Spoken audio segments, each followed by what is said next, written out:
ठीक है। तो इससे पहले हम लोग 3 क्लास कर चुके हैं जो कि 75 तक हो गया है। लूसेंट का ऑब्जेक्टिव है और मॉडर्न हिस्ट्री चल रहा है, भारत में यूरोपीय का आगमन। उसके बाद हमारा जो क्लास होगा क्वेश्चन नंबर 76 से देखेंगे कि पौंडुचेरी के गवर्नर जनरल बनने के पूर्व डुप्ले कहाँ का गवर्नर नियुक्त किया गया था। ऑप्शन क्या क्या दिया हुआ है, चंद्रनगर है, सिंचुरा है, पुलिकट है, इनमें से कोई नहीं। तो हमारा जो राइट आंसर होगा वो हो जाएगा क्या, चंद्रनगर। कहाँ का गवर्नर नियुक्त किया गया था, चंद्रनगर का जो है गवर्नर नियुक्त किया गया था। ठीक है। अब इससे पहले हम लोग देख लेते हैं कि उस फ्रांसीसी गवर्नर का नाम जो कि पौंडीचेरी के गवर्नर बनने के रूप में आया था। ठीक है। तो पहला कौन आया था, फ्रांसीसी मार्टिन। कब से कब तक रहा, 1674 से 86 तक रहा। ठीक है। इसी तरह से लेनियर जो है 1726 से लेकर 1735 तक रहा। डुप्ले, यही इंपोर्टेंट हो जाता है गवर्नर, कौन, डुप्ले, जो कि 1742 से 1754 तक रहा। उसके बाद मेन जो हमारा गवर्नर रह जाता है वो कौन सा है, काउंट डी लाली। और काउंट डी लाली जो भी है इस फ्रांसीसी गवर्नर को अत्यधिक मात्रा में हमें देखने को मिलता है। यानी कि अगर मुख्य रूप से देखा जाए तो डुप्ले और काउंट डी लाली जो है फ्रांसीसी गवर्नर के तौर पर अत्यधिक काम करते हैं, या फिर अत्यधिक हमें इतिहास देखने को इनका मिलेगा। क्योंकि प्रथम कर्नाटक युद्ध, द्वितीय कर्नाटक युद्ध, तृतीय कर्नाटक युद्ध, जितना भी कर्नाटक युद्ध होता है फ्रांस की तरफ से, वो डुप्ले की तरफ से होता है। यानी कि फ्रांस कंपनी के जो नेतृत्व करने वाले गवर्नर रहते हैं वो रहते हैं डुप्ले। और वही तृतीय कर्नाटक की जो सब समाप्त हो जाता है उसके बाद काउंट डी लाली आते हैं और फ्रांस का जो है पतन होना शुरू हो जाता है। ठीक है। तो हमारा जो क्वेश्चन नंबर 76 है उसका राइट आंसर क्या होगा, चंद्रनगर। ठीक है। क्वेश्चन नंबर 77 क्या बोल रहा है कि डुप्ले के बाद पौंडीचेरी का जनरल कौन बना। ठीक है। गोहेडू, फ्रांसीसी मार्टिन, लाली, या इनमें से कोई नहीं। तो हमारा जो राइट आंसर हो जाएगा वो हो जाएगा गोहेडू। कौन बना, ऑप्शन नंबर ए, गोहेडू जो है। क्वेश्चन नंबर 78 क्या बोल रहा है कि फ्रांसीसी के पतन का कारण क्या क्या था। यानी कि वो कौन कौन सा मुख्य कारण थे जो कि फ्रांसीसी के पतन होने की कैटेगरी में गिना जा सकता है। ऑप्शन नंबर देखते हैं, एक कि अंग्रेजों की नौसैनिक श्रेष्ठता एवं भारत के बाहर अंग्रेजों से व्यापार प्रतिद्वंदिता, हाँ थी। फ्रांसीसी सरकार के समर्थन का अभाव, यह भी थी। फ्रांसीसी कंपनी का दुर्बल संगठन, हाँ यह भी थे। यानी कि हमारा जो राइट आंसर होगा वो होगा ऑप्शन नंबर डी। हमारा जो राइट आंसर होगा क्या होगा, ऑप्शन नंबर डी। अब यहाँ पर जो ऑप्शन नंबर सी दिया हुआ है, फ्रांसीसी कंपनी का दुर्बल संगठन, अगर हम इसकी बात करते हैं तो फ्रांसीसी जो है ब्रिटिश की अपेक्षा कहीं ना कहीं दुर्बल के रूप में हमें देखने को मिलती थी। क्योंकि फ्रांसीसी का जो है पूरी तरह से गवर्नमेंट सपोर्ट नहीं मिल रही थी, लेकिन ब्रिटिश कंपनी का जो है पूरी तरह से सपोर्ट मिल रही थी। इसी तरह से फ्रांसीसी सरकार का समर्थन, यानी कि अभी जैसे जिक्र किया फ्रांसीसी सरकार का समर्थन का अभाव, ये बात सही है। इतिहास पढ़ने पर, मॉडर्न हिस्ट्री पढ़ने पर हम लोग कहीं भी देखेंगे तो यह देखने को मिलेगा कि फ्रांसीसी का जो सरकार थी वो सपोर्ट नहीं कर रहे थे। ठीक है। उसके बाद ए नंबर के दिया है कि अंग्रेजों की नौसैनिक श्रेष्ठता एवं भारत के बाहर अंग्रेजों से व्यापारिक प्रतिद्वंदिता, यह भी बात सच है कि अगर हम लोग प्रथम कर्नाटक युद्ध, द्वितीय कर्नाटक युद्ध, तृतीय कर्नाटक युद्ध, अगर ये कर्नाटक युद्ध देखें तो ये सब जितने भी कर्नाटक युद्ध होते हैं भारत में होते हैं। लेकिन इसका अगर मेन रीजन देखा जाए, ओरिजिनल रीजन देखा जाए तो इसका जो यानी कि इसका जो मेन रीजन है वो कहीं विदेश में देखने को मिलता था। यानी कि यूरोप में लड़ाई होता था जिसका असर भारत में देखने को मिलता था। ऐसा इसलिए क्योंकि ये दोनों देश जो है भारत में व्यापार करने आते थे। इसलिए तो एक्स-ला-सा-पेल की संधि होती है, पेरिस की संधि के तहत ये सब कर्नाटक युद्ध जो है समाप्त होता है। तो कहीं ना कहीं ये जो तीनों जो है फ्रांसीसी को पतन होने में जो है कारण बनता है। ठीक है। क्वेश्चन नंबर कि निम्नलिखित में से कौन सा युद्ध निर्णायक युद्ध था जिसे फ्रांसीसी हार गए और अंग्रेज की सुरक्षिता स्थापित हो गई। कौन सा था, वांडीवास का युद्ध 1760 में, बेदरा का युद्ध 1759 में, प्लासी का युद्ध 1757 और बक्सर का युद्ध 1764। तो हमारा जो राइट आंसर होगा वो होगा वांडीवास का युद्ध।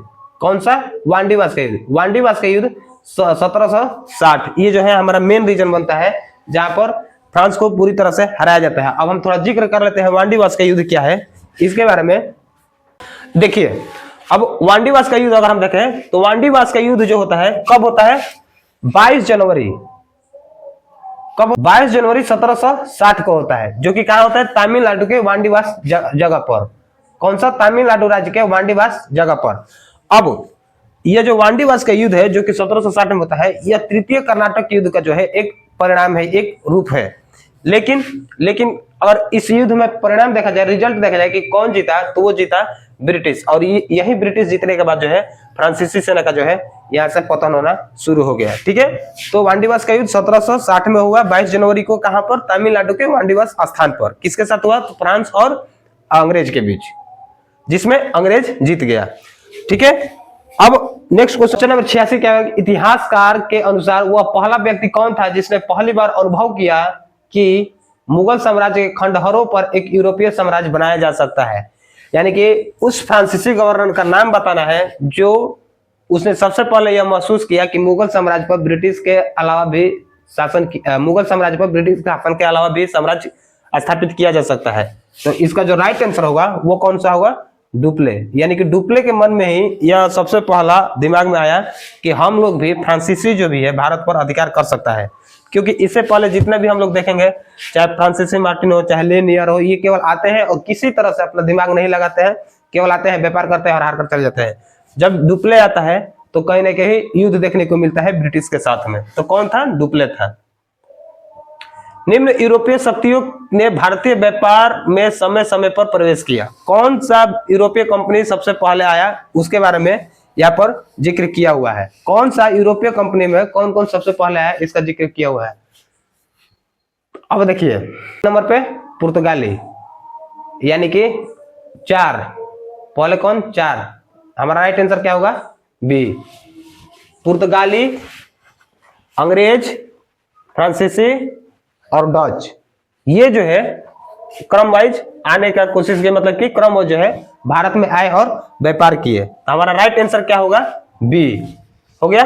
87 के बाद क्वेश्चन नंबर 88 देखते हैं क्या है। क्वेश्चन नंबर 88 बोल रहा है कि निम्नलिखित यूरोपीय में से कौन सा एक स्वतंत्रता पूर्व भारत में व्यापार के रूप में सबसे अंत में आया? यानी कि उस यूरोपीय कंपनी का नाम बताना है जो कि भारत में आया व्यापार करने के लिए, लेकिन सबसे लास्ट में आया। तो फ्रांसीसी सबसे पहले आए थे, और जो उसके बाद फ्रांसीसी के बाद इंग्लिश, डच, और सबसे लास्ट में आने वाला जो हमारा है वो कौन सा है? वो है हमारा से। इस ऑप्शन में जो मौजूद है, इस ऑप्शन में जो मौजूद है अंतिम आने वाला यूरोपीय कंपनी वो कौन सा है? फ्रांसीसी कंपनी। ठीक है, क्वेश्चन नंबर 89 बोल रहा है कि भारत का बादशाह उस समय कौन था जब ब्रिटेन ईस्ट इंडिया कंपनी जो है स्थापित हुई थी? औरंगजेब था, जहांगीर था, औरंगजेब था, जहांगीर था, अकबर था, हुमायूं था। कौन था? अकबर था। कौन था? अकबर था। कब तक रहा यह? 1605 तक। और ब्रिटिश ईस्ट इंडिया कंपनी है 1600 के आसपास बनी हुई है। ब्रिटिश ईस्ट इंडिया कंपनी जो है 1600 के आसपास बनी है, और अकबर जो है, अकबर का जो लास्ट टाइम पीरियड था वो 1605 हुआ था। ठीक है, क्वेश्चन नंबर 90 क्या बोल रहा है कि 17वीं सदी के दौरान दक्षिण भारत में यूरोपीय व्यापार कंपनियों की सफलता के लिए निम्नलिखित में से कौन से कारण थे? दक्षिण में मुगल उतनी तादाद में नहीं थे जितने कि उत्तर में। विजयनगर राज्य 16वीं सदी के अंत में उखाड़ फेंका गया। दक्षिण में अनेक छोटे छोटे कमजोर राज्य थे। हमारा जो राइट आंसर होगा ये तीनों की तीनों हो गए, 1 2 3, ये तीनों जो है राइट आंसर हो गए।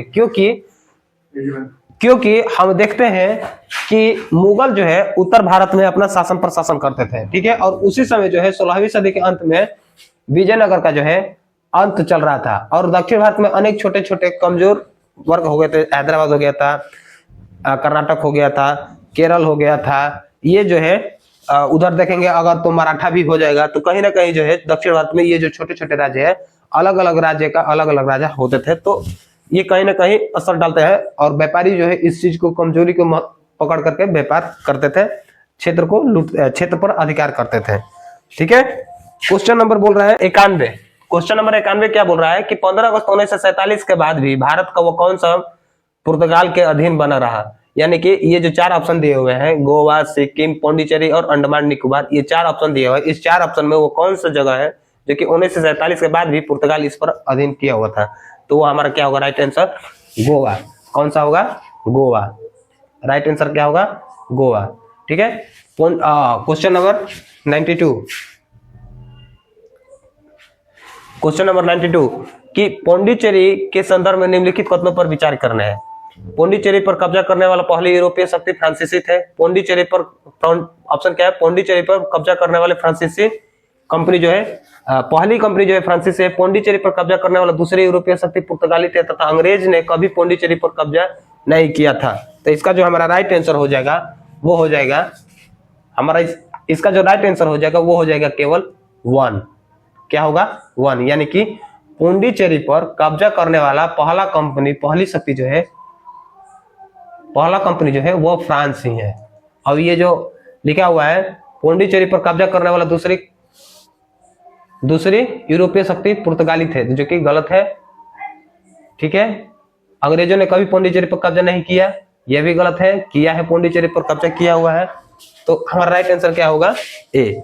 93 क्या हो रहा है कि लंदन में ब्रिटिश ईस्ट इंडिया कंपनी के गठन के समय भारत का निम्नलिखित में से कौन सा बादशाह था। यानी कि जब ईस्ट इंडिया कंपनी का स्थापना हो रहा था तो वो लड़ा गया था फ्रांस और ब्रिटिश के बीच, जिसमें ब्रिटिश जो है जीता। यानी कि फ्रेंच ने ब्रिटिश को हराया, जो कि गलत है।